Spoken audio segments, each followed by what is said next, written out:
नाशिकच्या गंगापूर धरणातून सध्या मोठा विसर्ग सुरू आहे आणि त्यामुळे गोदाकाठची मंदिरं ही पाण्याखाली गेली आहेत। नाशिकच्या रामकुंडमधील दुतोंडा मारुतीच्या छातीपर्यंत पाणी पोहोचलेलं आहे। नाशिक जिल्ह्यात पावसाची संततधार सुरू असल्याचं बघायला मिळत आहे। धरणांमधील पाणी साठ्यात मोठी वाढ झाली आहे। गंगापूरसह नाशिकमधील इतर धरणांमधून सुद्धा पाण्याचा विसर्ग सुरूच असल्याचं बघायला मिळत आहे। नाशिकच्या धरणांमधून मराठवाड्याकडे 29,179 क्युसेक्स वेगानं हा विसर्ग सध्या सुरू आहे। दोन दृश्य आपण बघू शकतोय। नाशिकच्या धरणांमधून हा मोठ्या प्रमाणात विसर्ग सुरू असल्याची दृश्य आणि त्यामुळे जी मंदिरं आहेत ती पाण्याखाली गेल्याचं बघायला मिळत आहे। गोदाकाठची मंदिरं ही पाण्याखाली गेलेली आहेत। सोबतच दुतोंडा मारुतीच्या छातीपर्यंत पाणी पोहोचलेलं आहे। कालच आपण बघितलेलं होतं, काल दुतोंडा मारुतीच्या कमरेपर्यंत पाणी आलेलं होतं, ते आता छातीपर्यंत पोहोचल्याचं बघायला मिळत आहे। कारण विसर्ग मोठ्या प्रमाणात सुरू असल्याचं बघायला मिळतं आणि त्यामुळे नदीकाठच्या नागरिकांना सतर्क राहण्याच्या सूचना प्राप्त झाल्यात।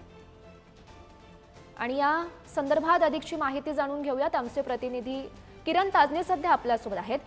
किरण, आपण बघू शकतोय खरं तर मोठा विसर्ग सुरू आहे। कालच आपण बघितलेलं होतं, दुतोंडा मारुतीच्या कमरेपर्यंत पाणी आलेलं होतं, आता ते वाढलेलं आहे, छातीपर्यंत पाणी आल्याचं बघायला मिळत आहे। काय नेमकं सध्या सूचना प्राप्त झालेल्या आहेत नागरिकांना आणि सध्याची तिथली परिस्थिती?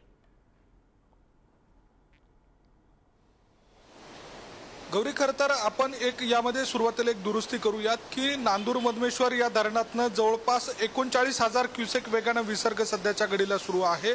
आणि मी सध्या नाशिकच्या रामकुंड परिसरामध्ये असलेला जो होळकर पूल आहे त्या पुलाच्या तिथे उभा आहे आणि त्यातून जे आपल्याला सध्याच्या घडीला विसर्ग आहे त्या विसर्गाच्या पार्श्वभूमीवर रामकुंडातील आणि परिसरातील ही दृश्य आपण बघू शकतो, ज्यामध्ये प्रामुख्याने नाशिकच्या पुराचा मापदंड म्हणून ज्याला ओळखलं जातो तो दुतोंडा मारुतीच्या छातीपर्यंत पाणी आलेलं आहे। जी लहान मंदिरं आहेत ती देखील पाण्याखाली गेलेली आहेत। नारोशंकराचं मंदिर जे आहे त्या मंदिराच्या पायथ्याशी असलेल्या ज्या पायऱ्या आहेत त्या पायऱ्यांपर्यंत हे पाणी गेलेलं आहे। एकूणच जर बघितलं तर संपूर्ण परिसर हा जलमय झालेला आहे। आणि या सगळ्या दरम्यान पुढील जी गावं आहेत त्या गावांमध्ये जर बघितलं तर चांदोरी, सायकेडा या गावांमध्ये देखील सतर्क राहण्याच्या सूचना नागरिकांना देण्यात आलेल्या आहेत। जवळपास 6 ते 7 धरणं ही ओव्हरफ्लो नाशिकमध्ये झालेली आहेत।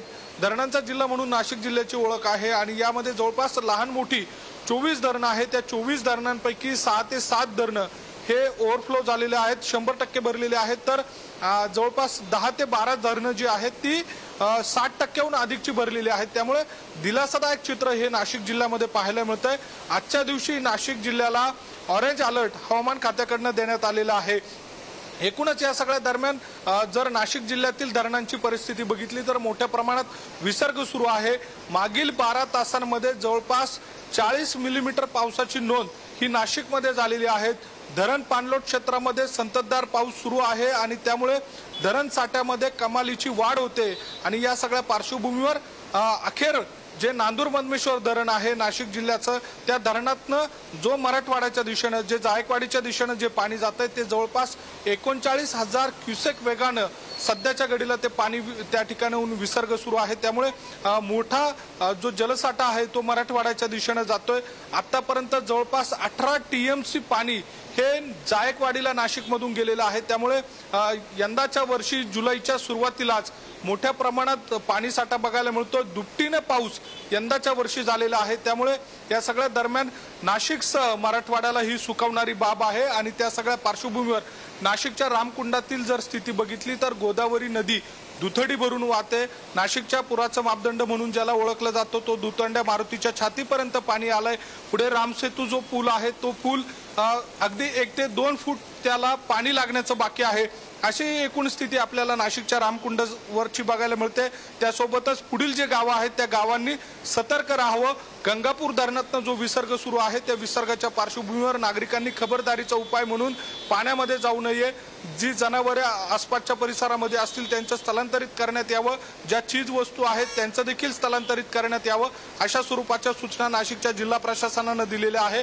आपत्ती विभागाकडून ज्या ज्या सूचना दिल्या जातील त्याचं तंतोतंत नागरिकांनी पालन करावं अशा स्वरूपाच्या सूचना देखील या वेळेला देण्यात आलेल्या आहे। त्यामुळे एकूणच जी संततधार जवळपास 12 ते 16 तासांपासून सुरू आहे त्या सगळ्या पार्श्वभूमीवर नाशिकच्या धरणांमधून मोठ्या प्रमाणात विसर्ग केला जातोय। गौरी, नक्कीच किरण, या घडामोडींवर लक्ष ठेवून रहा। तुर्तास धन्यवाद दिलेल्या सविस्तर माहितीसाठी। हे दृश्य आपण बघू शकतो नाशिकच्या गोदाकाठावरूनची ही थेट लाईव्ह दृश्य आहेत।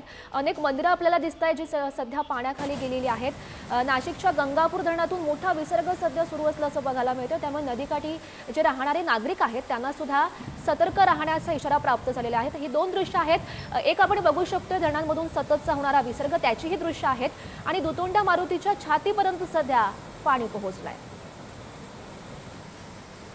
नाशिकमध्ये कालपासूनच पावसाची संततधार सुरू, त्याचा हा परिणाम आपण बघू शकतो।